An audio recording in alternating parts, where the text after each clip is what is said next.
Medicine में अपन देख रहे थे जीवाणु जनित रोग।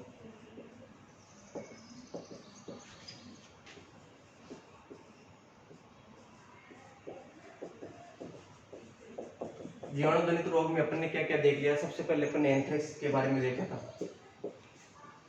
एंथ्रेक्स के बाद में अपन ने हेमरेजिक सेप्टिसिमिया देखा था। इसके बाद में अपन ने देखा था ब्रुसेलोसिस। उसके बाद में कौन सा देखा था? ब्रुसेलोसिस देखा था। ब्रुसेलोसिस के बाद में अपन ने देखा था टीबी, ट्यूबरकुलोसिस। ट्यूबरकुलोसिस के बारे में अपन देख रहे थे। इसके बारे में मैंने आपको सबसे पहले तो इसका उपनाम बताए थे। इसके बाद में ईटियोलॉजी। ईटियोलॉजी मतलब रोग कारक, रोग उत्पन्न करने वाले कारक, रोग कारक, जिसमें टीबी के अंदर मैंने आपको बताए थे रोग कारक कौन कौन से थे। इसके अंदर रोग कारक थे मनुष्य में होने वाला माइकोबैक्टीरियम ट्यूबरकुलोसिस। मनुष्य में कौन सा रोग उत्पन्न करता है? माइकोबैक्टीरियम ट्यूबरकुलोसिस टीबी उत्पन्न करता है। अगर अपन पशुओं की बात करें तो माइकोबैक्टीरियम बोविस जो है वो पशुओं में टीबी रोग उत्पन्न करता है। इसके अलावा पक्षियों के अंदर माइकोबैक्टीरियम एवियम रोग उत्पन्न करता है। सही है। इसके बाद में अपन ने देखा था इसमें एपिडेमियोलॉजी। किस प्रकार से इसका फैलाव होता है? एपिडेमियोलॉजी मतलब फैलाव किस प्रकार होता है। ये मुख्य रूप से गोवंश में, सुअर में या भेड़, बकरी, ये लगभग सभी प्रकार के जीवों में उत्पन्न होता है और ये वर्ल्ड वाइड पाया जाता है, मतलब विश्वव्यापी पाया जाता है, सभी जगह ये पाया जा सकता है। और इसके अलावा ये जो संक्रमण इस संक्रमण पशु के स्त्रवित होने वाले इसके तरल पदार्थ होते हैं वहाँ से ये स्त्रवित हो सकता है। ये मुख के द्वारा, इनहेलेशन के द्वारा ये शरीर के अंदर जा सकता है। शरीर के सभी अंगों को लगभग ये प्रभावित कर सकता है, जिसके अंदर अपन लंग्स जो होता है वो मुख्य रूप से प्रभावित होता है। इसके अलावा इंटेस्टाइन इसमें प्रभावित होती है इसके अंदर। इसके अलावा अपन बात करते हैं एपिडेमियोलॉजी। तो एपिडेमियोलॉजी तो होता है ये फैलाव, मैंने आपको बता ही दिया किस प्रकार से इसका फैलाव होता है, किस प्रकार से इसका मुख्य लक्षण अगर बात करें लक्षणों की, तो इसका मुख्य लक्षण क्या होगा? टीबी का मुख्य लक्षण होगा शरीर जो होता है वो धीरे धीरे कमजोर हो जाता है। लक्षणों की बात करें तो लक्षणों में जो शरीर जो है वो धीरे धीरे कमजोर हो जाता है। एक मुख्य लक्षण जो इसका वो दिखाई देता है वो ट्यूबरकुलिन का निर्माण, ट्यूबरकल्स का निर्माण। ट्यूबरकल्स एक गांठ समान संरचना होती है ट्यूबरकल्स जिन्हें। अब ट्यूबरकल्स का निर्माण किस प्रकार होता है वो मैंने बताया था। सबसे पहले तो ये जो जीवाणु शरीर के अंदर जाता है, जीवाणु जब शरीर में जाता है तो लिम्फ नोड को प्रभावित करता है। सही है। लिम्फ नोड को प्रभावित करता है। लिम्फ नोड को प्रभावित करने के बाद वहां पे क्या कर देता है? घाव उत्पन्न कर देता है। लिम्फ नोड को प्रभावित करने के बाद वहां पे घाव उत्पन्न कर देता है। इन घावों के ऊपर क्या होता है? मृत कोशिकाएं जमा हो जाती है। नेक्रोसिस कोशिकाएं, नेक्रोज कोशिकाएं या मृत कोशिकाएं इसके चारों तरफ जमा हो जाती है। सही है। मृत कोशिकाएं जमा हो जाती है लगभग संक्रमण के 8वें दिन। संक्रमण के 8वें दिन क्या होता है? ये कोशिकाएं, मृत कोशिकाएं इस घाव के चारों तरफ जमा हो जाती है और इसके दो दिन बाद, लगभग 8वें दिन के 2 दिन बाद क्या होता है? यहाँ पे कैल्शियम का जमाव होने लग जाता है। इन कोशिकाओं के चारों तरफ, इन मृत कोशिकाओं के चारों तरफ कैल्शियम का जमाव प्रारंभ हो जाता है, जिस अवस्था को क्या बोला जाता है? कैल्सिफिकेशन।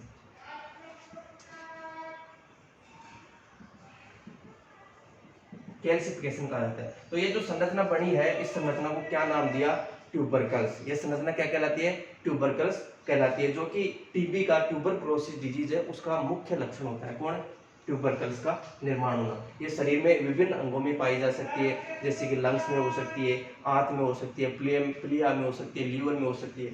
और इन ट्यूबरकल्स के अंदर जो जीवाणु होता है वो ग्रोथ करता है, अपनी संख्या बढ़ाता है, अपना विकास करता है। तो ये हो गया लक्षण। और इसमें पैथोजेनेसिस होगी। लक्षण की बात करें तो बुखार आना, सही है, खान पान कम होना, शरीर जो होता है धीरे धीरे कमजोर पड़ता जाता है, ट्यूबरकल्स का निर्माण उसमें देखने को मिलता है। ये सब लक्षण किसके होते हैं? टीबी के। डायग्नोसिस की अगर बात करें तो डायग्नोसिस में मैंने बताया था ट्यूबरकुलिन टेस्ट किया जाता है इसके लिए। कौन सा? ट्यूबरकुलिन टेस्ट किया जाता है। ट्यूबरकुलिन एक प्रकार की पाचक प्रोटीन होती है। ये पाचक प्रोटीन होती है जिसका उपयोग किसमें किया जाता है? टीबी के परीक्षण में या टीबी के डायग्नोसिस में इसका उपयोग किया जाता है। ट्यूबरकुलिन टेस्ट याद रखना, टीबी के जो होता है, टीबी जो होता है, टीबी के परीक्षण में कौन सा टेस्ट उपयोग किया जाता है? Tuberculin test. अब ये ट्यूबरकुलिन टेस्ट किस प्रकार किया जाता है? ये ट्यूबरकुलिन जो होती है एक प्रकार की पाचक प्रोटीन होती है, उसको इंजेक्शन में भरते हैं और लगभग इसका 0.05 से 0.8 ml इंजेक्शन में लेते हैं और उसको गर्दन की कोशिकाओं में, गर्दन में स्किन की कोशिकाओं में इंजेक्ट कर देते हैं। गर्दन की स्किन की जो कोशिकाएं होती है, स्किन की कोशिकाएं होती है, उनमें इंजेक्ट कर देते हैं उस इंजेक्शन को और वहां पे देखते हैं 42 घंटे बाद इसका परीक्षण करते हैं। 42 घंटे बाद इसका 48 घंटे बाद इसका परीक्षण करते हैं, 72 घंटे बाद इसका परीक्षण करते हैं और 96 घंटे बाद इसका परीक्षण करते हैं। तो जैसे जैसे अपन ये टाइम बढ़ाते जाएंगे उसी प्रकार जिस जगह पे अपन ने इंजेक्शन इंजेक्ट किया था, इंजेक्शन लगाया था, उस जगह पर स्वेलन यानी सूजन देखने को मिलती है। 48 घंटे में देखेंगे तो सूजन थोड़ी कम रहेगी। उसके बाद में 72 घंटे बाद अगर अपन देखेंगे तो जो सूजन है, स्वेलन है, वो बढ़ जाएगी। 48 घंटे में देखा था उससे ज्यादा बढ़ जाएगी। उसके बाद में 96 घंटे बाद अपन देखते हैं तो जो सूजन है वो और ज्यादा बढ़ जाती है। अगर ऐसा कुछ आपको दिखाई देता है तो आप इसमें कंफर्म कर सकते हो कि उसमें जो रोग है वो टीबी हो सकता है। सही है। इसके अलावा एक अपन ने परीक्षण और देखा था, इसके अलावा एक परीक्षण और देखा था, उसमें अपन ने देखा था कि जिस पशु में टेम्परेचर 102 डिग्री फ़ारेनहाइट है, जिस पशु के अंदर टेम्परेचर जो है उसका तापमान, शरीर का तापमान 102 डिग्री फ़ारेनहाइट है, उसमें ये तरीका उपयोग किया जाता है। उसमें क्या करते हैं, 4 ml ट्यूबरकुलिन को क्या किया जाता है, स्किन की कोशिकाएं होती है, इंट्राडर्मल कोशिकाएं होती है, उनमें इंजेक्ट कर दिया जाता है, उनमें लगा दिया जाता है। और उसके बाद अपन देखेंगे लगभग 4 घंटे बाद, 6 घंटे बाद और 8 घंटे बाद इसका जो टेम्परेचर है, पशु के शरीर का तापमान अपन चेक करते हैं। तापमान चेक करने के बाद ये तापमान बढ़ा हुआ दिखाई देगा। ये हो सकता है 104 से हो सकता है 106 डिग्री फ़ारेनहाइट तक आपको मिल सकता है। अगर ये तापमान बढ़ा हुआ मिले तो इसका मतलब होता है कि उसमें कौन सा रोग है, टीबी रोग है। तो ये हो गया था डायग्नोसिस, यहाँ तक अपन ने देख लिया था। इसके बाद में अपन देखते हैं डिफरेंशियल डायग्नोसिस। ट्यूबरकुलोसिस डिजीज का डिफरेंशियल डायग्नोसिस, मतलब ऐसे रोगों के बारे में देखेंगे। डिफरेंशियल डायग्नोसिस में ऐसे रोगियों के बारे में जाना जाता है जो टीबी से मिलते जुलते रोग हैं, टीबी से मिलते जुलते लक्षण प्रकट करते हैं।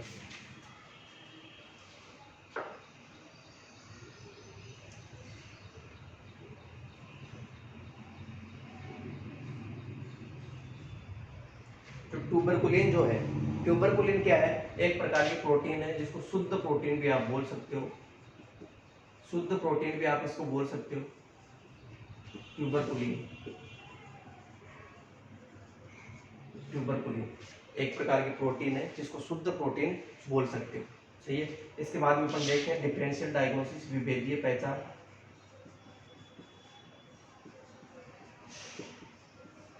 रोग की विभेदीय पहचान, टीबी की। तो इसमें पहला अपन डिजीज के बारे में देखेंगे। सबसे पहले लंग एब्सेस।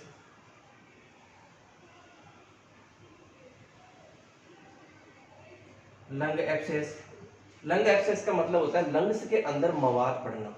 जो फेफड़े होते हैं शरीर के अंदर, अगर उनके अंदर मवाद हो जाती है, मवाद पड़ जाती है, तो ये किसका लक्षण है, ये एक प्रकार से टीबी के जैसा ही लक्षण है। क्योंकि टीबी में भी क्या होता है, ट्यूबरकल्स का निर्माण होता है, उन ट्यूबरकल्स के अंदर मवाद देखने को मिल सकती है। जो ट्यूबरकल्स जो होते हैं टीबी के अंदर, जो मुख्य लक्षण है टीबी का, तो ट्यूबरकल्स जो लंग्स में ट्यूबरकल्स उपस्थित है उनके अंदर मवाद भी देखने को मिल सकती है। तो उसमें भी मवाद दिखाई देती है। और लंग्स एब्सेस होती है, लंग्स में किसी भी इंफेक्शन की वजह से अगर मवाद होती है तो भी ये किसका लक्षण है, लगभग टीबी से मिलता जुलता ही लक्षण है। तो लंग एब्सेस से भी इसको अलग करना होगा इसके ट्रीटमेंट के समय।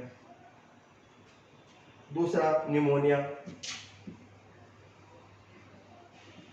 निमोनिया किसे कहा जाता है, लंग्स का इन्फ्लामेशन जो होता है, लंग्स का इन्फ्लामेशन क्या कहलाता है, निमोनिया। अगर लंग्स में किसी प्रकार का घाव हो जाता है, उसमें इन्फ्लामेशन हो जाता है, लंग्स में सूजन हो जाती है, तो उस स्थिति को क्या बोला जाता है, निमोनिया। तो निमोनिया में भी टीबी के समान लक्षण दिखाई देते हैं। तीसरा upper respiratory tract infection.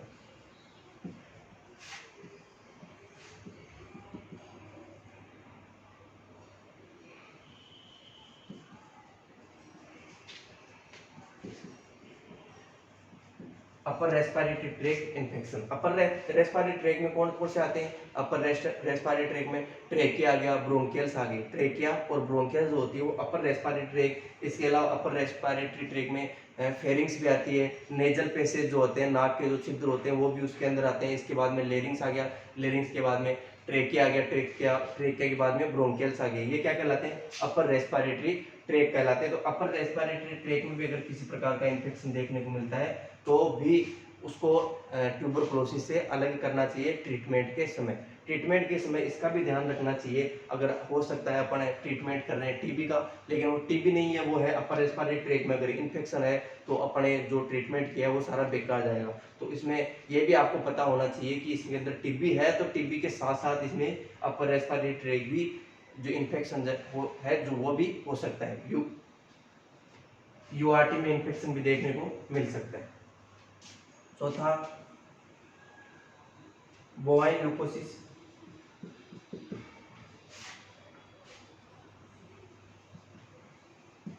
Bovine ल्यूकोसिस disease के अंदर भी ये टीबी जैसे लक्षण दिखाई दे सकते हैं। मेस्टाइटिस,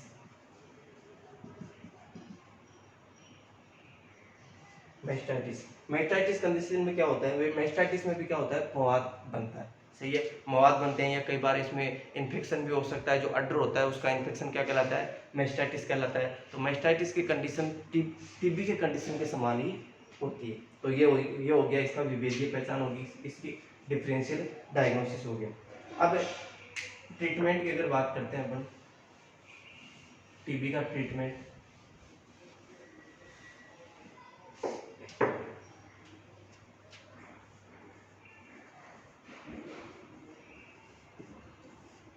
ट्यूबरकुलोसिस का ट्रीटमेंट अपन देख सकते हैं, इसमें लॉन्ग एक्टिंग एंटीबायोटिक काम में ली जाती है।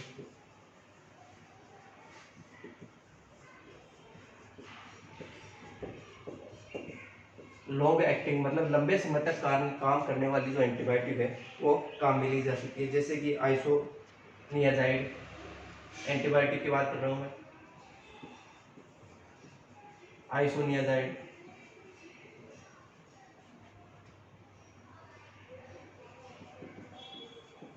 आइसोनियाजाइड एक प्रकार की एंटीबायोटिक है जो टीबी के ट्रीटमेंट में काम में ली जा सकती है।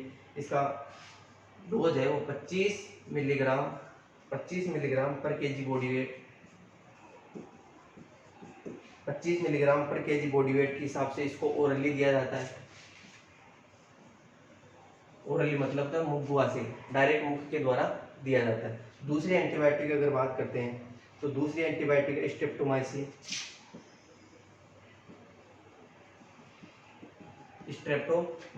इसकी डोज रेट की बात करें तो 0.75 से 1 मिलीग्राम पर केजी बॉडी वेट, 1 मिलीग्राम 0.75 से 1 मिलीग्राम पर KG body weight streptomycin use की जा सकती है। इसके अलावा para amino salicylic acid, para amino salicylic acid, इसका भी एक प्रकार से एंटीबायोटिक के रूप में उपयोग किया जा सकता है। इसकी डोज रेट 5 से 6 मिलीग्राम पर केजी बॉडी वेट, 5 से 6 मिलीग्राम पर केजी बॉडी वेट। इसके अलावा रिफाम्पिन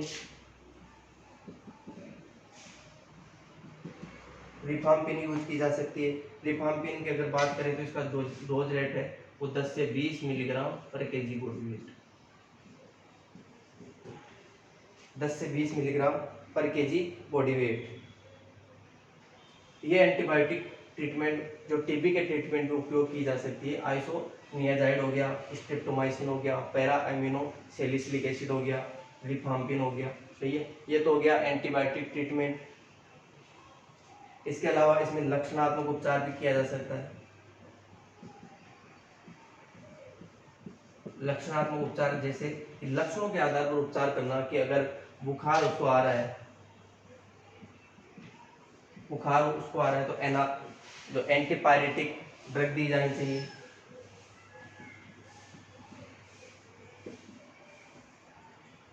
एंटीपायरेटिक ड्रग दी जानी चाहिए जिससे कि बुखार कम हो। इसके अलावा दर्द के लिए नशेड़ दिया जाना चाहिए।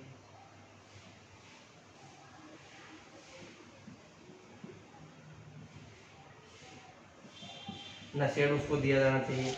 Non steroid anti inflammatory drug, नशेड़ उसको दिया जाना चाहिए जिसमें अपन यूज कर सकते हैं मेलोनेक्स, यूज कर सकते हैं। इसके अलावा एंटी हिस्टामिनिक ड्रग यूज की जानी चाहिए।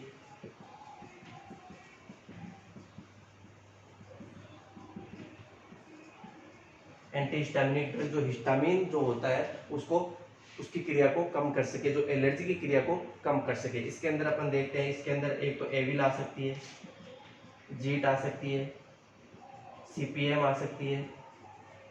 ये सारी चीजें हैं, ये किसके रूप में यूज की जाती है? एंटी हिस्टामिनिक के रूप में यूज की जाती है। तो ये हो गया लक्षणात्मक उपचार। नेक्स्ट इसके बारे में देखते हैं, इसका रोकथाम और नियंत्रण। टीबी का रोकथाम और नियंत्रण।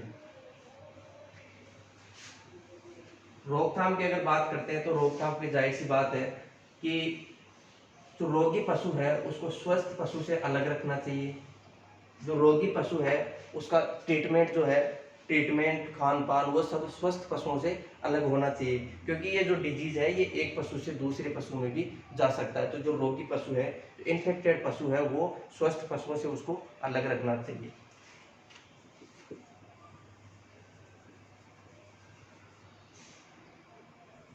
कंट्रोल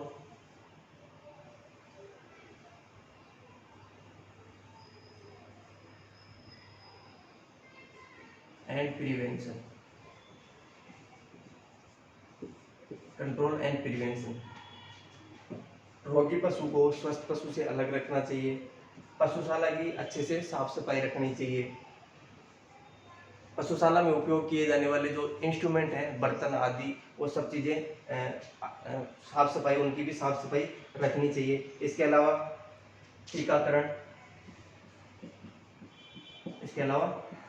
टीकाकरण जो है वो कंट्रोल एंड प्रिवेंशन का सबसे अच्छा तरीका होता है। इसमें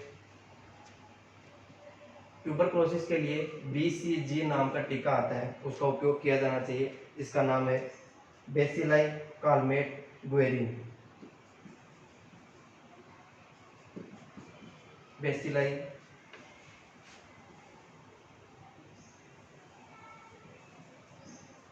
कालमेट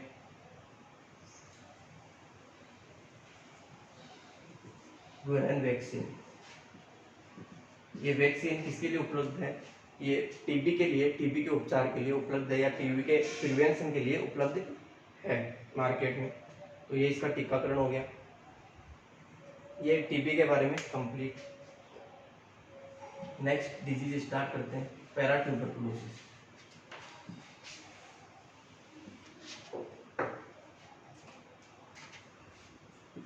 टीबी के बाद में आता है पैरा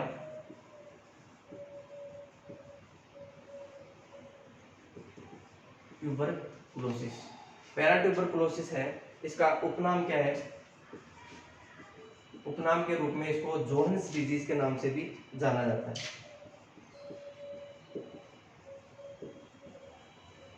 जोन्स डिजीज के नाम से भी पैराट्यूबरकुलोसिस को जाना जाता है। एग्जाम में अगर क्वेश्चन आता है तो वो जोन्स डिजीज के नाम से ही आएगा, ये आपको याद रखना है। पैराट्यूबरकुलोसिस के साथ साथ जोन्स डिजीज का नाम भी आपको याद रखना है। एग्जाम में अगर कहीं पे भी इसका क्वेश्चन आता है तो पैराट्यूबरकुलोसिस न देके वो एग्जाम में जोन्स डिजीज भी दे सकते हैं, तो ये चीज भी आपको याद रखनी है।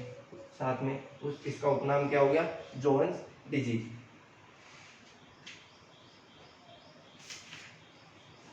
इसके रोग कारक की अगर बात करते हैं,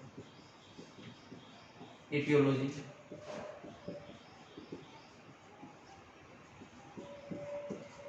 रोग कारक है इसका माइकोबैक्टीरियम पैराट्यूबरकुलोसिस।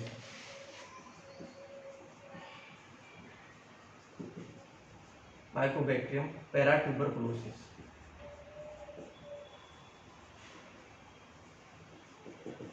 माइकोबैक्टीरियम पैराट्यूबरकुलोसिस।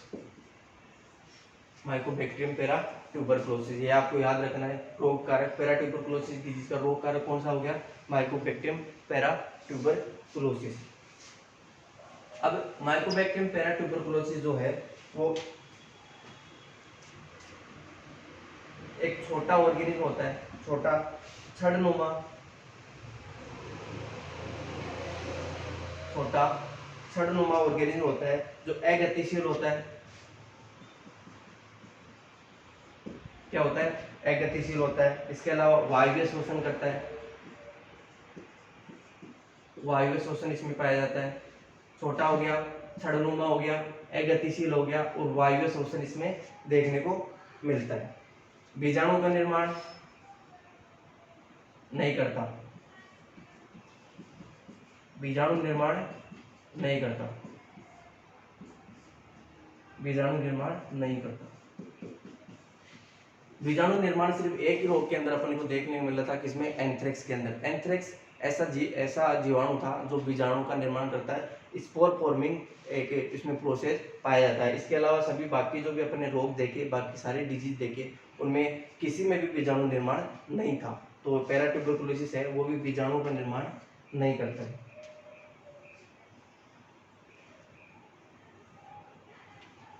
इसके अलावा ये जो डिसइंफेक्टेंट होते हैं, डिसइंफेक्टेंट जो निर्जमी कारक होते हैं, निर्जमी कारक, निर्जमी कारक जो डिसइंफेक्टेंट जिसको बोला जाता है,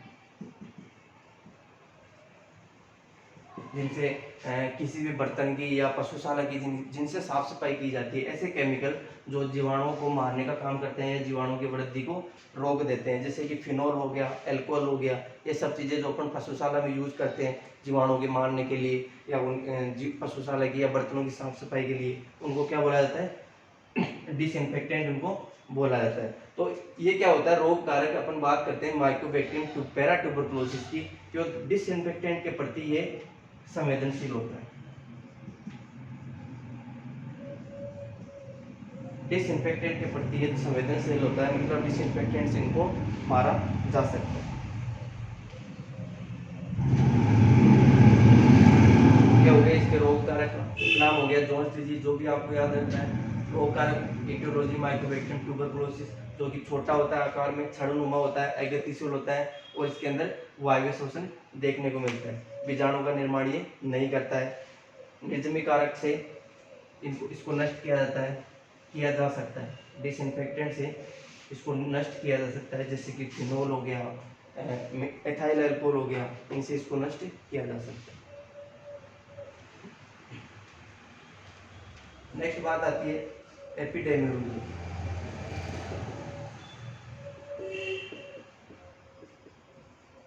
एपिडेमियोलॉजी मतलब फैलाव। इसका फैलाव किस प्रकार होता है? यह लगभग सभी प्राणियों में अपना रोग उत्पन्न कर सकता है। लगभग सभी प्राणियों में, लगभग सभी प्राणियों में अपना रोग उत्पन्न कर सकता है। इसके अलावा गोवंश में, गोवंश हो गया, इसके अलावा भेड़, बकरी आदि में ये ज्यादा प्रभावी होता है, इनके अंदर ज्यादा प्रभावी होता है। गोवंश, भेड़, बकरी आदि के अंदर ये ज्यादा प्रभावी होता है। सही है। इसके अलावा लंबी अवधि तक चलने वाला रोग है, मतलब इसमें कौन सी अवस्था पाई जाएगी? क्रोनिक अवस्था।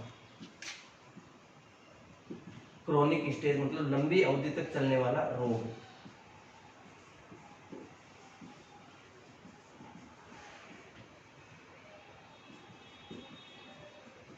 लंबी अवधि तक चलने वाला रोग, जिसकी कौन सी अवस्था कहलाती है? क्रोनिक कहलाती है।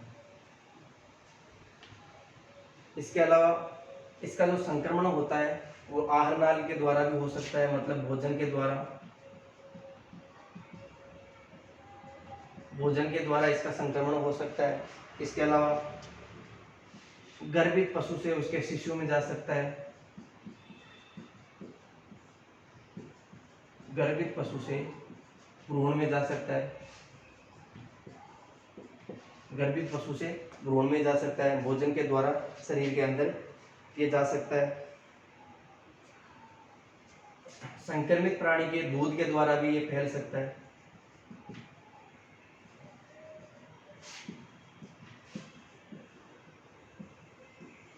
दूध के द्वारा भी ये शरीर में जा सकता है या किसी और स्वस्थ पशु को संक्रमित कर सकता है। ये हो गया इसकी एपिडेमियोलॉजी की बात होगी।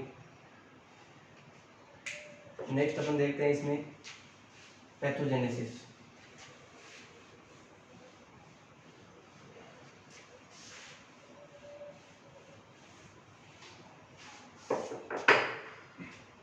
रोग जनकता।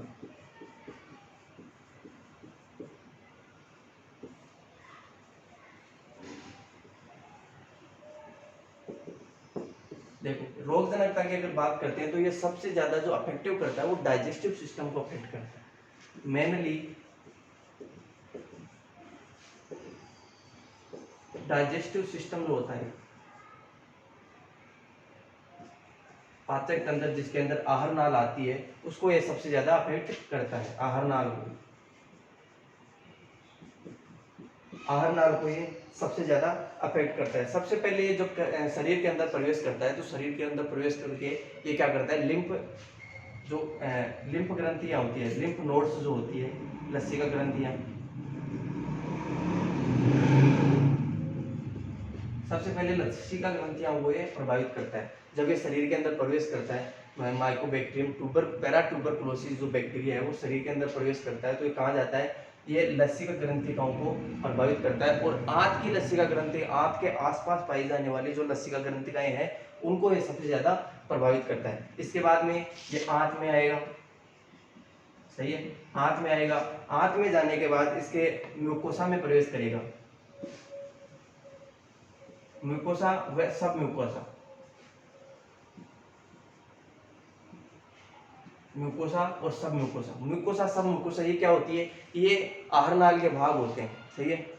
म्यूकोसा सबसे अंदर वाला भाग होता है, उसके बाद में सब म्यूकोसा जो भाग होता है वो सब म्यूकोसा भाग होता है। म्यूकोसा के बाद में पाए जाने वाला जो भाग होता है वो सब म्यूकोसा वाला भाग होता है। तो ये जो रोग कारक है ये लसिका ग्रंथिका में जाएगा, उसके बाद ये आंत में जाएगा और आंत के म्यूकोसा में जाएगा, सही है। म्यूकोसा में जाने के बाद ये किस में जाएगा, सब म्यूकोसा में जाएगा। अब यहाँ पे क्या करेगा, यहाँ पे आहार नाल की जो फिजियोलॉजी है, आहार नाल की उसमें जो संरचना जो है, आहार नाल की संरचना है उसमें यह परिवर्तन करेगा। आहार नाल की संरचना में परिवर्तन कैसे करेगा, आहार नाल की जो भित्ति होती है, भित्ति में पाए जाने वाले म्यूकोसा और सब म्यूकोसा को प्रभावित करता है और इसके बाद इनके अंदर फोल्ड उत्पन्न कर देता है। इन लेयर्स के अंदर ये फोल्ड उत्पन्न कर देता है, फोल्ड से बना देता है। फोल्ड जैसे कि आपने देखा होगा अपने मस्तिष्क के अंदर पाए जाने वाले अलग अलग प्रकार के जैसे फोल्ड होते हैं, उसी प्रकार ये आहार नाल में भी उसी प्रकार के फोल्ड, उसी प्रकार की ऐसी परतों का निर्माण कर देता है। तो ये इसका क्या है, मुख्य लक्षण है, पैरा ट्यूबरकुलोसिस का मुख्य लक्षण है।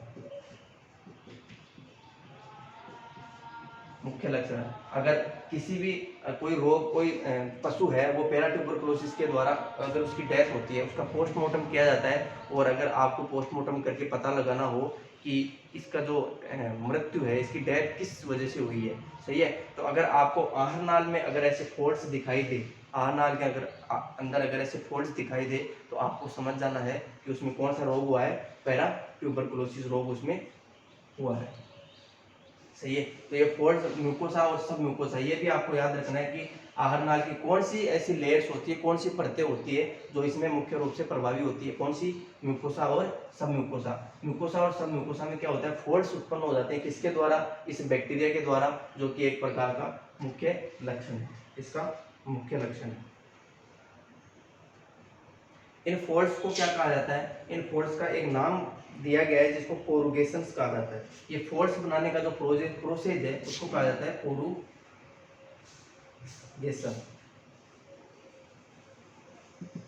ये फोल्ड्स बनाने का जो प्रोसेस है, ये परतें बनाने का जो प्रोसेस है उसको कहा जाता है क्या, कोरुगेशन। याद रखना है, ये भी आपको म्यूकोसा और सब म्यूकोसा के अंदर फोल्ड्स बना देता है जिसको कोरुगेशन, इस प्रोसेस को कहा जाता है, जो कि एक प्रकार का इसका मुख्य लक्षण है, ये आपको ध्यान रखना है।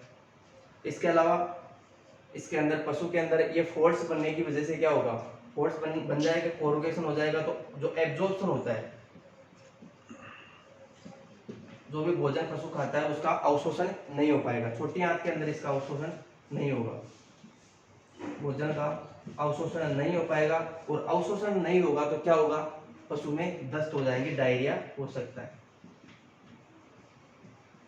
पशु में क्या हो जाएगा, डायरिया हो जाएगा। देखो यहाँ से समझो, सबसे पहले पैराट्यूबरकुलोसिस का जो वायरस है माइकोबैक्टीरियम पैराट्यूबरकुलोसिस सबसे पहले लसिका ग्रंथिकाओं में जाता है, आहारनाल के आसपास की जो लसिका ग्रंथिकाएं होती है उनमें प्रवेश करता है, उनमें प्रवेश करने के बाद लसिका ग्रंथिकाओं में भी ये सूजन उत्पन्न कर सकता है। इसके बाद ये आंत में जाएगा, आंत की म्यूकोसा और सब म्यूकोसा में प्रवेश करेगा, उसके बाद में अलग अलग प्रकार के वहां पे फोल्ड्स बनाएगा।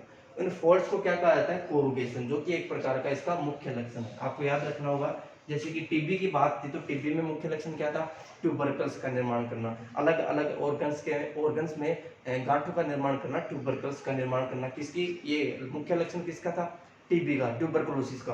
अगर पैराट्यूबरकुलोसिस की बात करते हैं तो आंत के अंदर फोल्ड्स दिखाई देते हैं, फोल्ड्स बन जाते हैं जब बैक्टीरिया म्यूकोसा और सब म्यूकोसा लेयर्स के अंदर प्रवेश करता है तो वहाँ पे क्या होते हैं, फोल्ड्स बन जाते हैं। इन फोल्ड्स के बनने की जो प्रोसेस है, जो प्रक्रिया है, उसको क्या कहा जाता है, कोरुगेशन। इस कोरुगेशन की वजह से क्या होता है, जो बहुत छोटी आंत के अंदर जो भोजन आता है उसका अवशोषण नहीं हो पाता, और अगर उसका अवशोषण नहीं होगा तो क्या होगा, डायरिया हो जाएगा। एक इसका एक लक्षण और है, गंभीर अगर स्थिति इसकी देखने को मिलती है, अगर रोग की गंभीर स्थिति देखने को मिलती है, गंभीर स्थिति का मतलब है कि बहुत ही दिनों तक इसका ये चलता रहता है, बहुत दिनों तक अगर ये डिजीज चलता रहता है तो जो पशु है उसका शरीर एक हड्डियों के ढांचे के समान दिखाई देगा।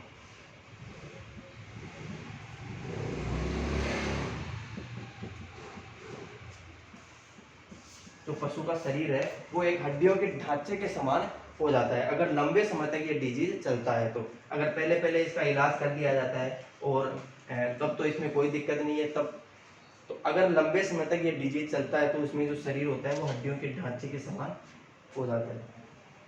ये तो हो गया इसका रोगजनकता को दोबारा देखते हैं।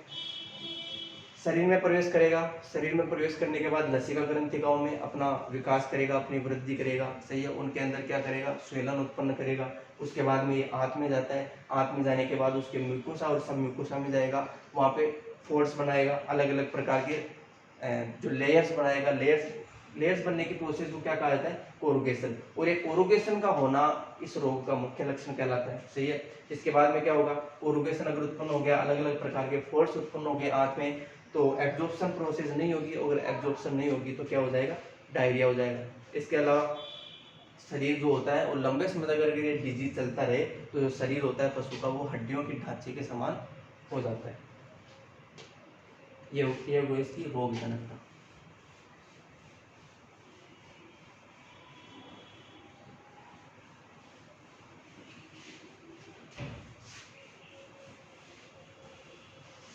रोगजनकता के बाद में आते हैं लक्षण।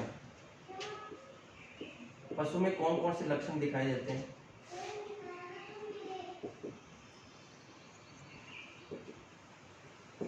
Clinical sign. लक्षणों की अगर बात करते हैं तो लक्षण मैंने आपको बता चुका हूं कि इसमें डायरिया, सबसे पहले तो बाहर से देखने पर डायरिया इसमें देखने को मिलेगा। और डायरिया भी ऐसा होता है कि इसका ट्रीटमेंट करने के बाद भी ये डायरिया जो है वो ठीक नहीं होता है, ट्रीटमेंट के बाद भी ठीक नहीं होता है।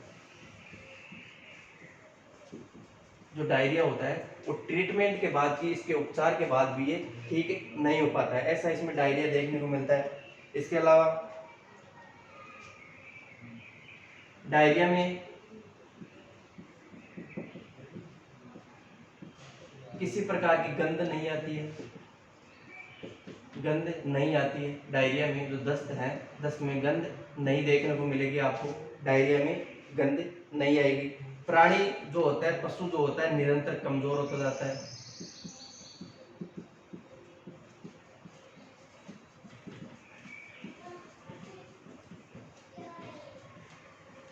पशु जो होता है निरंतर कमजोर होता जाता है। मैंने आपको बताया थोड़ी देर पहले, ये बता चुका हूँ कि लंबे समय तक अगर ये पैराट्यूबरकुलोसिस डिजीज पशु में रहता है तो वो पशु होता है वो धीरे धीरे कमजोर होने लग जाता है, धीरे धीरे कमजोर होने लग जाता है। कमजोरी, इसमें कमजोरी होगी, सही है। इसके अलावा डिहाइड्रेशन, डिहाइड्रेशन मतलब शरीर से जल की कमी होने लग जाएगी। डायरिया की वजह से क्या होता है, शरीर में पानी की कमी होने लग जाती है। इसके अलावा आंखें अंदर धंस जाती है, आंखें धंस जाती है। शरीर होता है हड्डियों का ढांचा हो जाता है, सही है। अगर लंबे समय तक और भी ज्यादा अगर इसका इलाज नहीं हो पाता है, ये ठीक नहीं हो पाता है, तो लास्ट में इसमें मृत्यु भी हो सकती है, मृत्यु भी देखने को मिल सकती है। ये इसके लक्षण हो गए। एक तो डायरिया जो ट्रीटमेंट के बाद भी ठीक नहीं हो रहा, उसके बाद में डायरिया में किसी प्रकार की गंध नजर नहीं आती है, पशु होता है निरंतर कमजोर होता जाता है और शरीर हड्डियों का ढांचा हो जाता है, सही है। कमजोरी होगी, शरीर में दस्त की वजह से डायरिया हो जाता है और उसके बाद में आंखें जो होती है वो अंदर की तरफ धंस जाती है और अगर इसका निरंतर अगर इलाज नहीं हो पाता है तो पशु मृत भी हो सकता है। ये हो गए इसके लक्षण।